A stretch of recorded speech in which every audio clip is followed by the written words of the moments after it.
കേരളം ആകാംക്ഷയോടെ കാത്തിരിക്കുന്ന, നിങ്ങളെല്ലാവരും ആകാംക്ഷയോടെ കാത്തിരിക്കുന്ന, നമ്മളെല്ലാവരും ആകാംക്ഷയോടെ കാത്തിരിക്കുന്ന തദ്ദേശ തെരഞ്ഞെടുപ്പ് ഫലം വരാൻ ഇനി മണിക്കൂറുകൾ മാത്രമാണ് അകലം. നമുക്ക് വിശകലനങ്ങളിലേക്ക് കിടക്കാം. M Prakashan master CPIM, Aloysius Xavier Congress, ഒപ്പം തന്നെ KR ശിവശങ്കരൻ BJP എന്നിവരാണ് നമ്മുടെ ചർച്ചയിൽ ഇന്നത്തെ പാനലിസ്റ്റുകളായി ചേരുന്നത്. എല്ലാവർക്കും സ്വാഗതം. ആദ്യം ശ്രീ എം പ്രകാശൻ മാസ്റ്റർ, ഇനി മണിക്കൂറുകളുടെ മാത്രം അകലമേ ഉള്ളൂ. എങ്ങനെ വിലയിരുത്തുന്നു? പാർട്ടി മുന്നണി വിജയപ്രതീക്ഷ എത്രത്തോളമുണ്ട്?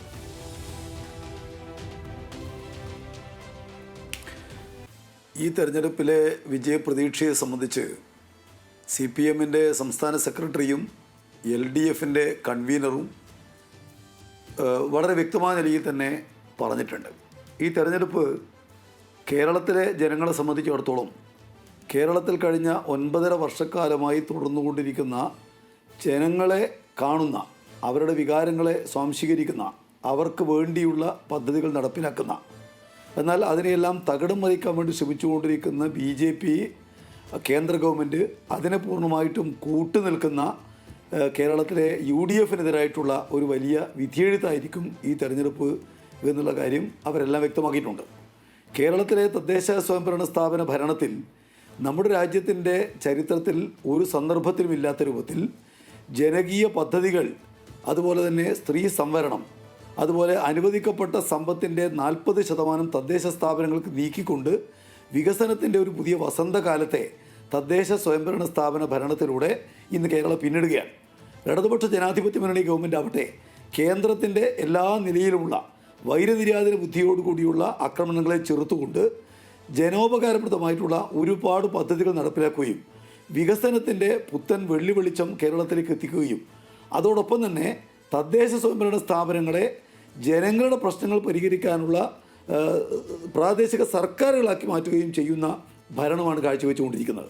എന്നാൽ അതേ അവസരത്തിൽ ഇടതുപക്ഷ ജനാധിപത്യ മുന്നണി ഗവൺമെൻറ് കഴിഞ്ഞ 9.5 കൊല്ലക്കാലമായി നടപ്പിലാക്കുന്ന ഒരൊറ്റ ജനോപകാരപ്രദമായിട്ടുള്ള കാര്യങ്ങളും അതിനെ പിന്തുണക്കാൻ UDF തയ്യാറല്ല. അതിനെ എങ്ങനെ താറടിച്ച് കാണിക്കാം, ഇതിനുള്ള ഒരു വലിയ ശ്രമമാണ് അവർ നടത്തിക്കൊണ്ടിരിക്കുന്നത്. കേന്ദ്ര ഗവൺമെൻറ് കേരളത്തോട് കാണിക്കുന്ന ശത്രുതാപരമായ നിലപാട്, അവയ്ക്കെല്ലാം പൂർണ്ണമായിട്ടും ഇവിടെ കോൺഗ്രസിൻ്റെ UDFൻ്റെ 19 MPമാർ പൂർണ്ണമായിട്ടും പിന്തുണ പ്രഖ്യാപിക്കുന്നു. BJP നിലപാടുകൾക്കെതിരെ സംസാരിക്കാൻ കേരളത്തിലെ UDF സന്നദ്ധമാവുന്നില്ല. ഇതിനെല്ലാം എതിരായിട്ട് പ്രതികരിക്കാൻ ജനങ്ങൾക്ക് കിട്ടിയിരിക്കുന്ന ഒരു അസുലഭമായ സന്ദർഭമാണ് ഈ തെരഞ്ഞെടുപ്പ് എന്നുള്ളതുകൊണ്ട് ഈ തെരഞ്ഞെടുപ്പിൽ വലിയ നിലക്കുള്ള മുന്നേറ്റം ഇടതുപക്ഷ ജനാധിപത്യ മുന്നണിക്ക് എല്ലാ തദ്ദേശ സ്വയംഭരണ സ്ഥാപനങ്ങളിലും, ഗ്രാമപഞ്ചായത്തുകളാവട്ടെ, ബ്ലോക്ക് പഞ്ചായത്തുകളാവട്ടെ, ജില്ലാ പഞ്ചായത്തുകളാവട്ടെ, മുനിസിപ്പാലിറ്റിയും കോർപ്പറേഷനും ആവട്ടെ, അവിടങ്ങളെല്ലാം നേടിയെടുക്കാൻ വേണ്ടി കഴിയും എന്നുള്ള ശുഭപ്രതീക്ഷയാണ് ഈ തെരഞ്ഞെടുപ്പിൽ ഇടതുപക്ഷ ജനാധിപത്യ മുന്നണി നേതാക്കന്മാരും CPM നേതാക്കന്മാരും പങ്കെടുത്തത്. തെരഞ്ഞെടുപ്പിൻ്റെ 2 ദിവസക്കാലമുള്ള പ്രവർത്തനങ്ങൾ പരിശോധിക്കുമ്പോഴും നമുക്ക് കാണാൻ വേണ്ടി കഴിയുന്ന ചിത്രം അതുതന്നെയാണ്.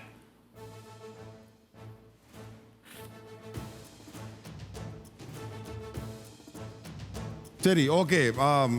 പ്രകാശ് മാസ്റ്റർ തുടരുക. ഇപ്പോൾ അലൂഷ്യസ് സേവ്യറും PR ശിവശങ്കർ കൂടി നമുക്കൊപ്പം തുടരുന്നുണ്ട്. ശ്രീ അലൂഷ്യസ് സേവ്യർ, ഇപ്പോൾ LDFൻ്റെ പ്രതിനിധി, CPIMൻ്റെ പ്രതിനിധി പറഞ്ഞത് അങ്ങ് കേട്ടിട്ടുണ്ടാകുമല്ലോ. എന്തുകൊണ്ട് നിങ്ങൾക്ക് വോട്ട് ചെയ്തിട്ടുണ്ടാകുമെന്ന കോൺഫിഡൻസ് നിങ്ങൾക്കുണ്ട്? എത്ര ശതമാനത്തോളം വിജയം നിങ്ങൾ പ്രതീക്ഷിക്കുന്നുണ്ട്? കാരണം തദ്ദേശ ഭരണ തെരഞ്ഞെടുപ്പ് പൊതുവിൽ നിങ്ങൾക്ക് അനുകൂലമായിട്ടില്ല, അപൂർവമായി ചരിത്രം പരിശോധിച്ചാൽ ഒഴിച്ചാൽ.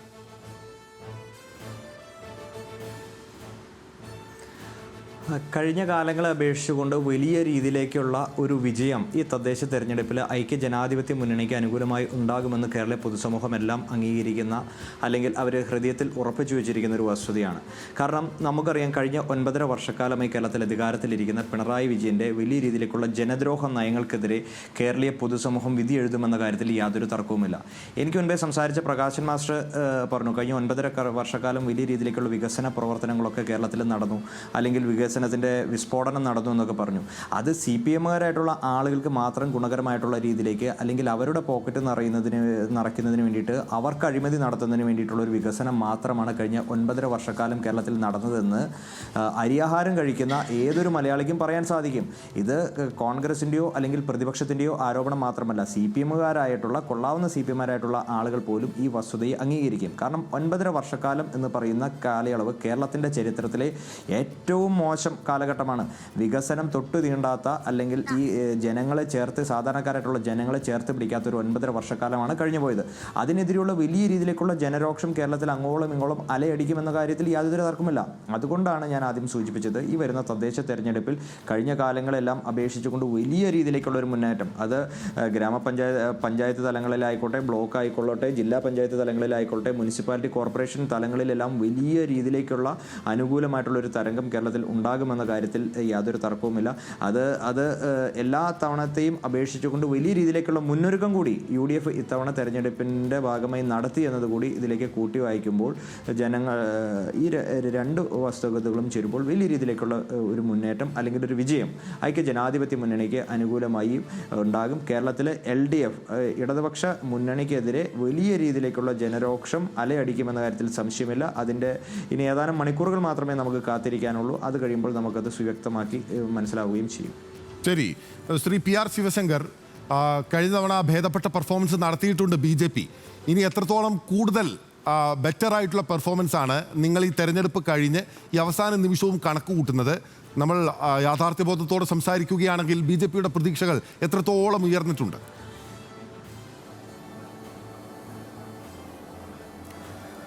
നോക്കൂ, ഈ തിരഞ്ഞെടുപ്പിൽ ഞങ്ങൾ കഴിഞ്ഞ പല തിരഞ്ഞെടുപ്പുകളെ അപേക്ഷിച്ച് വളരെ നേരത്തെ തന്നെ ഇതിലെ പ്രാഥമിക പ്രവർത്തനങ്ങൾ ഞങ്ങളുടെ എല്ലാ ബൂത്ത് തലത്തിലും വാർഡ് തലത്തിലുമുള്ള പ്രവർത്തകർ തുടങ്ങുകയും കഴിഞ്ഞ കുറേ കാലങ്ങളായി അല്ലെങ്കിൽ എല്ലാ തിരഞ്ഞെടുപ്പിലും CPM-ഉം ഒരു പരിധിവരെ കോൺഗ്രസും ചെയ്യുന്ന തരത്തിലുള്ള വോട്ടർമാരെ ചേർക്കലടക്കമുള്ള പ്രവർത്തനങ്ങളിൽ വളരെ ശാസ്ത്രീയമായും സമഗ്രമായും ഞങ്ങൾ പ്രവർത്തിച്ചിട്ടുണ്ട്. അതുകൊണ്ട് തന്നെ ഞങ്ങളുടെ അണികൾക്കും നേതാക്കൾക്കും ഈ തിരഞ്ഞെടുപ്പ് പ്രവർത്തനത്തിൻ്റെ അവലോകനത്തിൽ വളരെ നല്ല മുന്നേറ്റം, ഞങ്ങൾക്ക് സാധാരണഗതിയിൽ ചെയ്യാതെ പോയ വോട്ടുകളടക്കം ചെയ്യും എന്നുള്ളതും ഞങ്ങൾക്ക് തികച്ചും ഏറ്റവും ശക്തമായ രീതിയിലുള്ള പ്രവർത്തനം കാഴ്ചയുടെ ഫലമായി നല്ല റിസൾട്ട് ഉണ്ടാകും എന്ന് തന്നെയാണ് ഞങ്ങളുടെ വിശ്വാസം. അത് മറ്റ് എല്ലാ ദൃശ്യമാധ്യമങ്ങളും മറ്റ് രാഷ്ട്രീയ പാർട്ടികളും സമ്മതിക്കുന്ന കാര്യമാണ്. ഞങ്ങൾ വളരെ സ്മാർട്ടായിട്ടും വളരെ പ്ലാൻഡായിട്ടും പ്രവർത്തിച്ചു ഈ തെരഞ്ഞെടുപ്പിൽ എന്നുള്ള കാര്യത്തിൽ തർക്കമില്ല. ഞങ്ങൾക്ക് ഏതാണ്ട് ഒരു 90% സ്ഥലത്ത് സ്ഥാനാർത്ഥികളുണ്ട്. അത് എല്ലാവരും താമര ചിഹ്നത്തിൽ നിൽക്കുന്നു. അതെല്ലാം സൂചിപ്പിക്കുന്നത് the pure confidence on the party. ആ സ്വന്തം പാർട്ടി ചിഹ്നത്തിൽ മത്സരിക്കുവാനുള്ള സ്വന്തം പാർട്ടി നേതാവിൻ്റെ ഫോട്ടോ, അത് ഇരു മുന്നണികളിലും ഞാൻ കണ്ടില്ല. സ്വന്തം സ്ഥാനാർത്ഥികൾക്ക് നേതാവിൻ്റെ ഫോട്ടോ കൂടി വെച്ചിട്ട്, നരേന്ദ്രമോദിയുടെ ഫോട്ടോ കൂടി വെച്ചിട്ട് പോസ്റ്റർ അടിക്കുവാനും പ്രവർത്തിക്കുവാനുള്ള ധൈര്യം അത് കാണിക്കുന്നത് ഞങ്ങളുടെ ശ്രീ PR ശിവശങ്കർ, കഴിഞ്ഞ 2 ദിവസമായി നമ്മൾ ഇക്കാര്യം ചർച്ച ചെയ്യുമ്പോൾ BJP പ്രതിനിധികൾ വന്ന് പറയുന്ന ഒരു കാര്യം ഇതാണ്: സ്വന്തം ചിഹ്നത്തിലാണ് ഞങ്ങൾ മത്സരിക്കുന്നത്, മറ്റുള്ളവർ അത് ചെയ്യുന്നില്ല എന്നുള്ളത്. എന്തുകൊണ്ടാണ് അതിങ്ങനെ തുടർച്ചയായി പറയുന്നതെന്ന് വിശദീകരിച്ചാൽ പ്രേക്ഷകർക്ക് കുറച്ചുകൂടി വ്യക്തത വരും. ഏത് മുന്നണിയാണ് സ്വന്തം നേതാവിൻ്റെ ചിഹ്നം മറയ്ക്കാൻ അല്ലെങ്കിൽ അത് വെക്കാതിരിക്കാൻ താല്പര്യപ്പെടുന്നത്? ഒന്ന് വ്യക്തത വരുത്താമോ? തീർച്ചയായിട്ടും 2 കാര്യങ്ങൾ ചർച്ച ചെയ്യാം. ഒന്ന്, CPM അല്ലെങ്കിൽ LDF-ൻ്റെ പ്രധാനപ്പെട്ട നഗരങ്ങളിലെ സ്ഥാനാർത്ഥികൾ നോക്കിയാൽ അറിയാം. ഇപ്പോൾ തിരുവനന്തപുരത്തായാലും എറണാകുളത്തായാലും, ഇപ്പോൾ എൻ്റെ നാട്ടിൽ എറണാകുളത്തും തൃപ്പൂണിത്തുറയിലും എല്ലാം ഒരു ഭൂരിപക്ഷം CPM സ്ഥാനാർത്ഥികളും മത്സരിക്കുന്നത് അത് മറ്റു പല കമ്മ്യൂണിസ്റ്റ് പാർട്ടിയുടെ സ്വന്തം ചിഹ്നത്തിലല്ല, മറ്റു പല ചിഹ്നത്തിലാണ്. അത് പ്രത്യേകിച്ച് ഒരു നഗര മേഖലകളിൽ. 1. 2, കമ്മ്യൂണിസ്റ്റ് പാർട്ടിയുടെ ഒരു സ്ഥലത്തും അത് പിന്നെ അവർ വെക്കാറില്ല എന്ന് വെക്കാം. പിണറായിയുടെ ഫോട്ടോയൊക്കെ എങ്ങും വെച്ചിട്ടില്ല. അതുപോകട്ടെ, എൻ്റെ വീടിൻ്റെ മുൻപിലുള്ള സ്ഥാനാർത്ഥി വെച്ചേക്കുന്നത് ഇന്ദിരാഗാന്ധിയുടെ ഫോട്ടോയാണ്. അതിനുശേഷമുള്ള ഒരു കോൺഗ്രസ് നേതാവിൻ്റെ ഫോട്ടോ വെക്കാനും ദേ ആർ നോട്ട് കോൺഫിഡൻസ്. അത് വെച്ച് കഴിഞ്ഞാൽ അവർക്ക് കോൺഫിഡൻ്റ് അല്ല എന്നുള്ളതുകൊണ്ടാണ്. അതുകൊണ്ട് കേന്ദ്ര നേതാക്കളുടെയോ സംസ്ഥാന നേതാക്കളുടെയോ ഒരു തിരഞ്ഞെടുപ്പിൽ അവർക്കൊരു ക്രൗഡ് പുള്ളർ അല്ല എന്ന് അവർ തന്നെ സമ്മതിക്കുന്നു. അല്ലെങ്കിൽ അവരുടെ വോട്ട്, അവരുടെ മുഖം അത്തരത്തിലുള്ള ഒരു വോട്ട് ക്യാച്ചർ അല്ല എന്ന് അവർ തന്നെ അംഗീകരിക്കുന്നു. അതുകൊണ്ട് തിരഞ്ഞെടുപ്പിൽ സ്ഥാനാർത്ഥികൾക്ക് തങ്ങളുടെ സ്വന്തം പാർട്ടിയുടെ ചിഹ്നം, സ്വന്തം പാർട്ടിയുടെ നേതാവ്, ഇത് രണ്ടും കാണിക്കുന്നത് ഞാൻ മനസ്സിലാക്കുന്ന ഏതാണ്ട് 500-1000 850 എന്നാണ് എൻ്റെ കണക്ക്. ഞാൻ കൃത്യമായിട്ട് നാളെ പറയാം. സ്ഥാനാർത്ഥികൾ CPM-ൻ്റെ ഔദ്യോഗിക പാർട്ടി മെമ്പർമാർ പോലും പാർട്ടി ചിഹ്നത്തിലെല്ലാം മത്സരിക്കുന്നത് ഞാൻ തൃപ്പൂണിത്തുറയിലെ കണക്ക് എനിക്ക് കൃത്യമായിട്ട് അറിയാം. ഞാനത് പറയാം. 1. 2, ഇപ്പോഴും നോക്കൂ, ശ്രീ M പ്രകാശിനെ പോലുള്ള പക്വമതികളായ നേതാക്കൾ പോലും പറയുന്നത് കേരളത്തിന് കേന്ദ്രത്തിൻ്റെ ഫണ്ട് കിട്ടിയിട്ടില്ല എന്നുള്ള കണക്കുകളൊക്കെ പറയുമ്പോൾ ഈ സംസ്ഥാനത്തെ ഒരു 90% ആളുകൾക്കും കയ്യിൽ ഒരു സ്മാർട്ട് ഫോണും അതിൽ AI ആപ്പുമുണ്ട്. അവർ ചെക്ക് ചെയ്യുമ്പോൾ ഈ കഴിഞ്ഞ വർഷം നമുക്ക് അതിലേക്ക് വിശദമായി വരാം. പക്ഷേ അങ്ങ് ഇപ്പോൾ ഉന്നയിച്ചിട്ടുള്ള ഈ ചിഹ്നവുമായി ബന്ധപ്പെട്ട് ക്ലാരിറ്റി വരുത്തണമല്ലോ. ഈ ചിഹ്നം എന്നുള്ളത് പ്രധാനപ്പെട്ട ആരോപണമല്ലേ? ഒരു മിനിറ്റ്, അതിൽ അദ്ദേഹം ഒന്ന് മറുപടി പറഞ്ഞോട്ടെ, ജസ്റ്റ് ഒരു മറുപടി, എന്നിട്ട് അങ്ങേക്ക് ഈ കേന്ദ്ര ഫണ്ടുമായി ബന്ധപ്പെട്ട കാര്യത്തിൽ പറയാം. ശ്രീ എം പ്രകാശൻ, എന്താണ് വേഗത്തിൽ പറയൂ, അങ്ങ് പറയൂ. ശരി, എം പ്രകാശൻ അതിന് വേഗത്തിൽ മറുപടി പറഞ്ഞിട്ട് നമുക്ക് വരാം. അതിന് വേഗത്തിൽ മറുപടി പറഞ്ഞു വരാം, ഞാൻ അങ്ങയിലേക്ക് വരാം. ശ്രീ എൻ പ്രകാശൻ, ഇപ്പോൾ BJP പ്രതിനിധി ആരോപിച്ചത് അങ്ങ് കേട്ടിട്ടുണ്ടാകുമല്ലോ. ഈ CPIM-ന് അല്ലെങ്കിൽ LDF-ന് ഭയമുണ്ടോ സ്വന്തം ചിഹ്നത്തിൽ ഭയക്കാൻ? അദ്ദേഹത്തിന്റെ ഉൾപ്പെടെ കൊച്ചി തൃപ്പൂണിത്തറയിലോ തൃക്കാക്കരയിൽ ഉൾപ്പെടെ ഈ സ്വന്തം ചിഹ്നത്തിൽ മത്സരിക്കാത്ത പ്രശ്നമുണ്ട്, നഗരങ്ങളിൽ പ്രത്യേകിച്ച്. അങ്ങനെയുണ്ടോ? അത് ഒരു വലിയ തമാശയായിട്ട് മാത്രം കണ്ടാൽ മതി. ഞങ്ങൾ മത്സരിക്കുന്നത് ഏതെങ്കിലും വ്യക്തിയെ ചൂണ്ടിക്കാണിച്ചുകൊണ്ടല്ല, നയങ്ങളെ ചൂണ്ടിക്കാണിച്ചുകൊണ്ടാണ്. ഞാൻ ചോദിക്കട്ടെ, ഇവിടെ വികസനത്തിൻ്റെ കാര്യം പറഞ്ഞല്ലോ. NH വികസനം 40 കൊല്ലക്കാലമായിട്ട് നടക്കാത്തത് ഇപ്പോഴല്ലേ നടക്കുന്നത്. ഈ 2026 പൂർത്തീകരിക്കും. മലയോര ഹൈവേ അതിൻ്റെ പ്രവർത്തനം നടക്കുകയാണ്. ഹൈവേ പ്രവർത്തനം നടക്കുകയാണ്. അതുപോലെ ജലപാത പൂർത്തീകരിക്കാൻ പോകും, പൂർത്തീകരിക്കാൻ പോകും. പദ്ധതി കേരളത്തിനകത്ത് പൂർത്തീകരിക്കപ്പെട്ട് കഴിഞ്ഞു. ഇവിടെ അപകടമാകെ ഒഴിവാക്കുന്നതിന് വേണ്ടിയുള്ള AI ക്യാമറ അതെല്ലാം പൂർത്തീകരിക്കപ്പെട്ട് കഴിഞ്ഞു. പിന്നെ കേരളത്തിൽ കൊടുക്കുന്ന പോലെ പെൻഷൻ കൊടുക്കുന്ന ഒരു സ്ഥലമുണ്ട് ഇന്ത്യ രാജ്യത്ത്? ഒരു സ്ഥലത്തുമില്ല. 600 രൂപയായിരുന്ന പെൻഷൻ അത് 2000 രൂപയാക്കിയിട്ട് 32 ലക്ഷം മുതൽ 62 ലക്ഷം പേർക്ക് കൊടുത്തിരിക്കുന്ന ഒരു ഗവൺമെന്റ്. അതല്ലേ ഈ ഗവൺമെന്റ്? അതുപോലെ സ്ത്രീ സുരക്ഷാ പദ്ധതി ഇന്ത്യയിൽ എവിടെയെങ്കിലും ഉണ്ടോ? ലൈഫ് പദ്ധതിയിലെ വീട് 4 ലക്ഷം രൂപയുടെ വീട് ഇന്ത്യയിൽ എവിടെയെങ്കിലും ഉണ്ടോ? അതുപോലെ ഇന്ത്യയിൽ ഏറ്റവും ഏറെ തൊഴിൽ കൊടുത്തിരിക്കുന്ന സ്റ്റേറ്റ് ഏതാ? ഈ കേരളമല്ലേ? ആരോഗ്യരംഗത്ത്, വിദ്യാഭ്യാസ രംഗത്ത് കേവല ദാരിദ്ര്യം അവസാനിപ്പിച്ചിട്ടുള്ള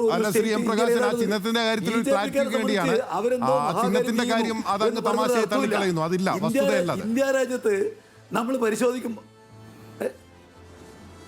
ഇവിടെ നിങ്ങളിപ്പോൾ നരേന്ദ്രമോദിക്ക് എന്താന്ന് പറഞ്ഞാൽ ഇന്ത്യയിൽ ഏത് പദ്ധതി നടപ്പിലാക്കുന്നതും തൻ്റെ പരിപാടിയാണെന്ന് വെക്കാൻ അദ്ദേഹത്തിന് താല്പര്യമുണ്ട്. ഏത് പദ്ധതി വെച്ചാലും ഇത് ഈ വീടിൻ്റെ അനുഗ്രഹം അത് നരേന്ദ്രമോദി. അതാണല്ലോ ഇന്ത്യയിൽ എവിടെ എന്ത് പദ്ധതി നടപ്പാക്കിയാലും അദ്ദേഹം പറയും എൻ്റെ ഫോട്ടോ വെക്കണം, എൻ്റെ ഫോട്ടോ വെക്കണം. എന്നാൽ നിങ്ങൾ എപ്പോഴെങ്കിലും കണ്ടിട്ടുണ്ടോ കേരളത്തിൽ ഒരു പദ്ധതിക്ക് മുഖ്യമന്ത്രിയുടെ ഫോട്ടോ വെക്കണമെന്ന് കേരളത്തോട് പറയുന്നുണ്ടോ? പറയേണ്ട കാര്യമില്ല. കാരണം ജനങ്ങൾക്കറിയാം ഇതാരും നടപ്പാക്കുന്നുവെന്ന്. നരേന്ദ്രമോദിയുടെ ഫോട്ടോ എല്ലാ സ്ഥലത്തും വെപ്പിക്കുക എന്ന് പറയുന്നത് BJPയുടെ പരിപാടിയാണ്. അദ്ദേഹത്തിന്റെ ഫോട്ടോ നിങ്ങളുടെ പാർട്ടിക്ക് പ്രശ്നമുണ്ടോ? ചിഹ്നമില്ലാത്ത പ്രശ്നമുണ്ടോ? നിങ്ങൾക്ക് കൈപ്പത്തി ചിഹ്നത്തിൽ മത്സരിക്കാൻ പ്രശ്നമുണ്ടോ?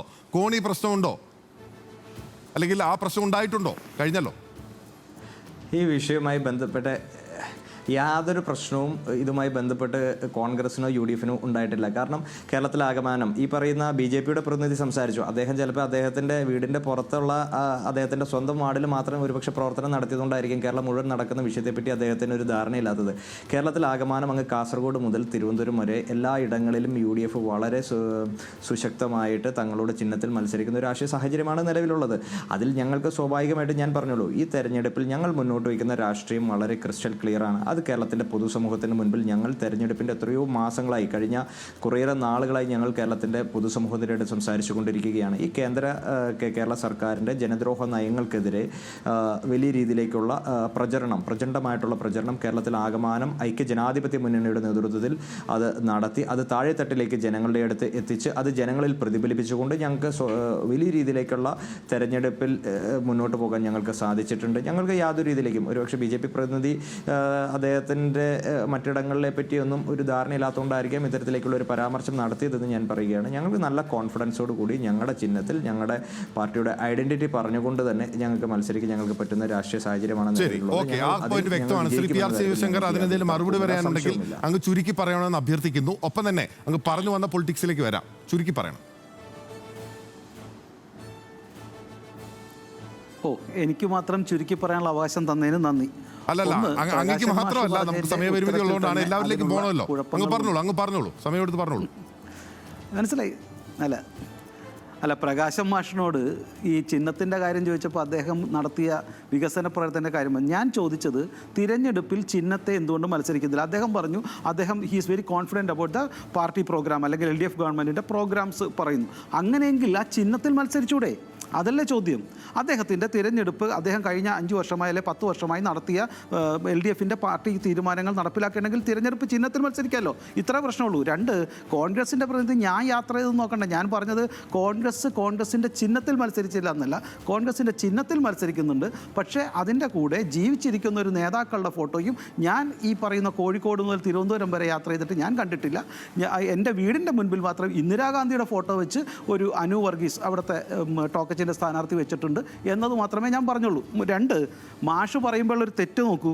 ഇവിടെ RBIയുടെ കണക്ക് പ്രകാരം 24,699 കോടിയാണ് കഴിഞ്ഞ 23-24 വർഷത്തിൽ ഈ സംസ്ഥാനത്തിലെ പഞ്ചായത്തുകൾ കിട്ടിയിട്ടുള്ളത്. സ്റ്റേറ്റ് ഗവൺമെൻറ് കൊടുത്തത് 8,148 രൂപയെന്നാണ് RBIയുടെ കണക്ക് പറയുന്നത്. 2 വർഷമായി അതിനെക്കുറിച്ച് ഇവിടുത്തെ കമ്മ്യൂണിസ്റ്റ് പാർട്ടിയുടെ നേതാക്കളോ അല്ലെങ്കിൽ ഗവൺമെൻറ്റോ കംപ്ലയിൻറ്റ് പറഞ്ഞിട്ടില്ല. അപ്പോൾ ഏതാണ്ട് 85% ഓഫ് ദ ഫണ്ട് വരുന്നത് സെൻട്രൽ ഗവൺമെൻറ്റിൽ നിന്നാണ് ഇവിടുത്തെ പഞ്ചായത്തുകൾക്ക്. എന്നിട്ട് മാഷ് പറയുകയാണ് മാഷാണ് കൊടുക്കുന്നത്. ഇതെങ്ങനെ ശരിയാവും?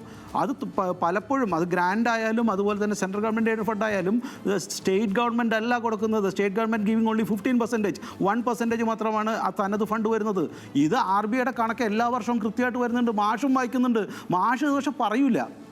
കാരണം പറഞ്ഞു കഴിഞ്ഞാൽ രാഷ്ട്രീയം മാറും. സെൻട്രൽ ഗവൺമെൻറ്റിൻ്റെ ഫണ്ടാണ് സംസ്ഥാനത്തെ ഈ പഞ്ചായത്തുകളിലേക്ക് വരുന്നത്.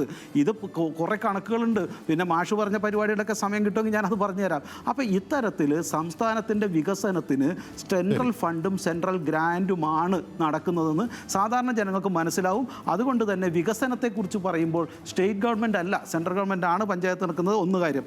2, ഫണ്ടുകൾ മാത്രമല്ല, ഇന്ന് വലിയ രീതിയിലുള്ള അഴിമതി നടക്കുന്നു. ഈ കേരളത്തിൻ്റെ ഒരു കടം 6 ലക്ഷം കോടി കടമാക്കി ഈ സംസ്ഥാനത്തിൻ്റെ ജനങ്ങളെ മുഴുവൻ പണയപ്പണ്ടമാക്കി വെച്ചിരിക്കുന്ന പാർട്ടിയും ഗവൺമെൻറ്റുമാണ്. ജനങ്ങൾക്ക് മനസ്സിലാവും. 6 ലക്ഷം കോടി കടമാക്കിയത് ഈ സംസ്ഥാന സർക്കാർ. അത് 1.5 ലക്ഷം കോടിയായിരുന്നു UDF സർക്കാർ മാറിയപ്പോഴത്തേക്കും ഈ സംസ്ഥാന സർക്കാർ അത് 6 ലക്ഷം കോടിയാക്കി. എവിടെ വികസനം? 6 ലക്ഷം കോടിയുടെ വികസനം എവിടെയാണ്?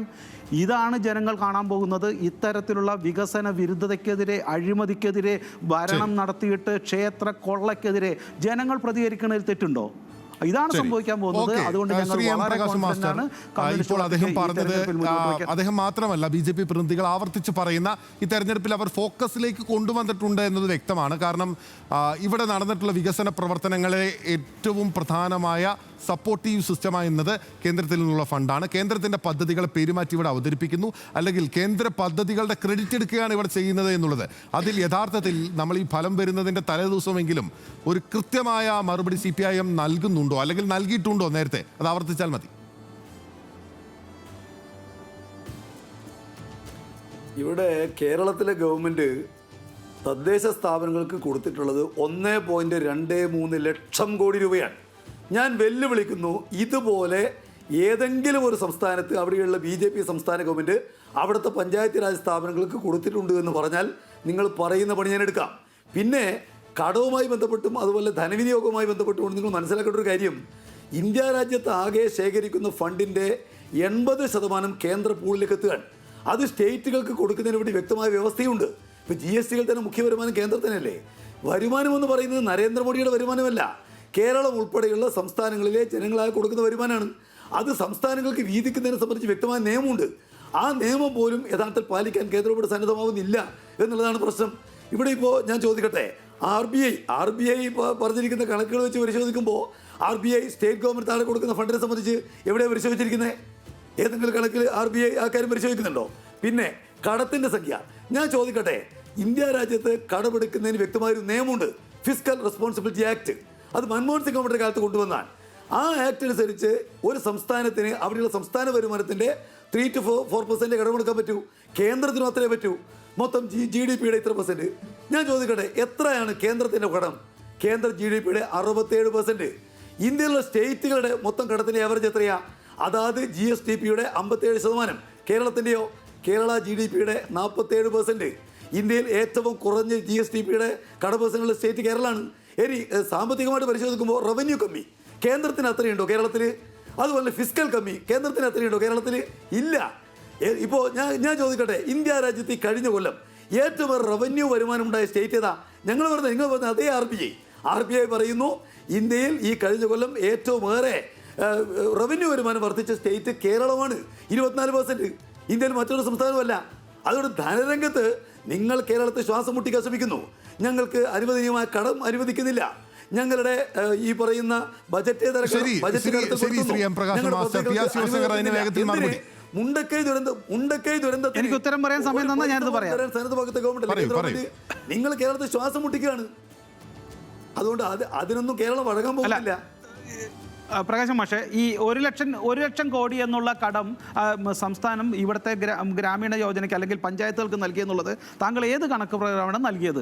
2, താങ്കൾക്ക് ഇവിടെ 95% അല്ലെങ്കിൽ 85% ഇവിടെ നമ്മൾ വരുമാനം അത് മുഴുവൻ കൊടുക്കുന്നത് സാലറിക്കും പെൻഷനും വേണ്ടിയിട്ടാണെന്നാണ് മറ്റു കണക്ക് കൊടുക്കുന്നത്. 2, താങ്കൾ പറയുന്നത് ഇപ്പോൾ GDP-യുടെ ഈ പറയുന്ന കഴിഞ്ഞ 2 വർഷമായി കേരളത്തിനാണ് ഏറ്റവും കൂടുതൽ ഗ്രോത്ത് റേറ്റ് എന്ന്. അത് ശരിയാണ്, കാരണം മറ്റ് സംസ്ഥാനങ്ങളുടെയൊക്കെ GDP-യുടെ വരുമാനവും അതിൻ്റെ ഹയർ റേറ്റിലാണ്. കഴിഞ്ഞ 2 വർഷമായിട്ട് ഇവിടെ സംസ്ഥാനത്ത് നാഷണൽ ഹൈവേയുടെ 66,000 കോടി വന്നപ്പോൾ ആ GST വരുമാനത്തിൽ കൂടിയതുകൊണ്ടാണ് താങ്കൾക്ക് ഗ്രോത്ത് ഉണ്ടായത്. അല്ലാണ്ട് ഇവിടെ എന്ത് വരുമാനം എന്ത് പ്രൊഡക്ഷൻ കൂടിയെന്നാണ് പറയുന്നത്? ഒരു പുതിയ കമ്പനി തുടങ്ങിയിട്ടുണ്ടോ?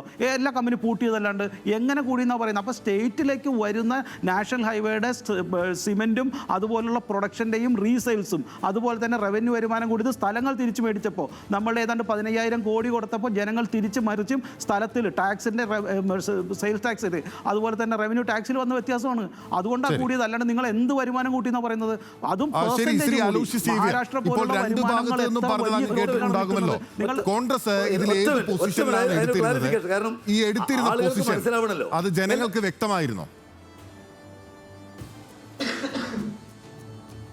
അല്ല, ഞാൻ ആദ്യം തുടക്കത്തിൽ സൂചിപ്പിച്ചല്ലോ, ഈ തെരഞ്ഞെടുപ്പിൻ്റെ ആദ്യഘട്ടത്തിൽ തന്നെ ഞങ്ങൾ ഈ തെരഞ്ഞെടുപ്പ് ഡിക്ലെയർ ചെയ്തതിന് മുൻപ് തന്നെ ഞങ്ങളുടെ നയം ഞങ്ങൾ വ്യക്തമാക്കിയതാണ്. ഞങ്ങൾ എന്താ ആശയങ്ങളെ മുന്നിൽ നിർത്തിക്കൊണ്ടാണ് ഈ തെരഞ്ഞെടുപ്പിലേക്ക് തദ്ദേശ തെരഞ്ഞെടുപ്പിലേക്ക് പോകുന്നതെന്ന് UDF-ൻ്റെ നേതാക്കന്മാർ വളരെ സുവ്യക്തമായി പറഞ്ഞതാണ്. ഞാൻ ആദ്യം സൂചിപ്പിച്ചല്ലോ, ഈ 2 സർക്കാരുകളുടെയും കേരളത്തിലെ ജനങ്ങളെ വീർപ്പ് മുട്ടിച്ചുകൊണ്ട് മുന്നോട്ട് പോകുന്ന ഒരു രാഷ്ട്രീയ സാഹചര്യമാണ് നിലവിലുള്ളത്. അത് നരേന്ദ്രമോദി സർക്കാർ ആയിക്കോട്ടെ, ഇന്ന് കേരളത്തിൽ പിണറായി വിജയൻ്റെ സർക്കാർ ആയിക്കോട്ടെ. ഞാൻ ചോദിക്കട്ടെ, ഈ 9.5 വർഷക്കാലം കേരളത്തിൻ്റെ ചരിത്രം പരിശോധിച്ച് നോക്കുകയാണെങ്കിൽ ഇത്ര വികസന മുരടിപ്പുണ്ടായിട്ടുള്ള ഒരു കാലഘട്ടം ഏതാണുള്ളത്?